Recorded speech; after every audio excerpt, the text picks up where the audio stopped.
Sussex made it 2 wins out of 2 from the games they've completed in this season's Friends Life T20 competition, while Middlesex slipped to a 4th defeat in 5 games as again they failed to chase down a challenging total, losing by 21 runs at the Probiz County Ground. Neil Dexter's remarkable run of losing the toss continued, and yet again he found his side in the field first. What's more, he saw his bowlers being hit to all parts by Luke Wright and Wright Nash, who got Sussex off to an ideal start, with 34 runs coming off the opening 4 overs in the power play. On what looked like a belter of a batting wicket, even decent deliveries such as this one from Rayner and Berg were hit into the distance, this shot from Nash bringing a good crowd their first 6 of the night. But 2 runs later, Nash perished as another attempted big hit flew instead to Josh Davey at mid-off. That brought to an end an opening partnership of 40 made in the first 27 balls, but Wright kept on going, ensuring that Ollie Rayner's return to Hove did not go just as he had planned. These two sides had met at Lord's last week, a game won by Sussex. Indeed, that was the only match they've managed to complete in this unseasonable June. Matt Machin knew the importance of winning this game to keep them in touch with the leaders in the group of champions. The left-hander made a run of ball 22 as the Panthers momentarily kept a lid on the hitting.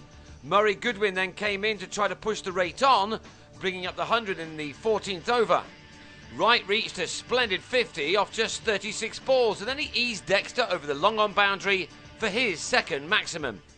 His innings was now key. With boundaries not that easy to find, he had to run freely, these being a couple of only 7-4s in his fantastic knock. There are a few better openers in the domestic T20 competition. He and Goodwin took the total to 146 in the penultimate over before the latter hit Berg to Davey to depart for 18 with 7 balls of the innings left. So it was time for a thrash, and Scott Styris supplied the 4th 6 of the innings off the outside edge. Wright just hadn't quite got enough gas in the tank to reach 3 figures, but he helped take 14 off the final over bowled by Crook. Wright was out to the last ball of the innings for a brilliant 91 as he drilled Crook to Dexter in the covers. His runs had come off just 61 deliveries, and it helped his side to 161 for 4 from their 20 overs.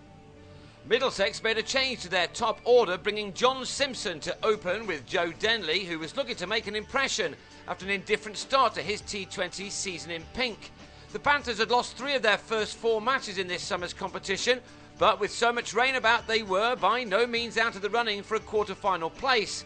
This pair gave them their best start so far this year as they put on 62 in the first 9.5 overs to set up this contest nicely. Denly had made 36 from 34 when he found Joe Gatting in the deep off Will Beer, but Simpson kept going here, pulling Michael Yardy for a maximum. The target was brought down to 91 needed off the last 9.5 overs, and the Panthers could ill afford to lose the well-set Simpson, but this time he failed to connect properly and gave Gatting another catch to go for 32. Having batted so well on the previous night at Lord's, Crook had been brought up the order to number 3, and he kept his side interested by sweeping Beer over the ropes. But having made 19 off 14 balls, he was bowled by Yardy's medium pacer. So now 61 were needed off the final 6 overs, but then Adam Rossington picked out Machin off Styris, and the Sharks were well on top. Dexter was out in the 16th over, another to find the Hove ground too big, and his team now were left with 51 to win off only 4 overs. Davey Milan gave it a go, but he could only hit 1-4 in his 25, and he gave last week's hero Chris Liddle his only wicket on this occasion, slogging to Nash at mid-wicket. Rayner had taken his side so close on the previous night against Essex, but he didn't have time to do much here, as Middlesex in the end fell well short of their target. They ended on 140 for 6 to lose by 21 runs, a defeat which may effectively now end their interest in this season's competition. As for the Sharks, well, they now meet Essex on the south coast on Sunday, sitting on top of the South Group with their next opponents. That will now be an important game for them.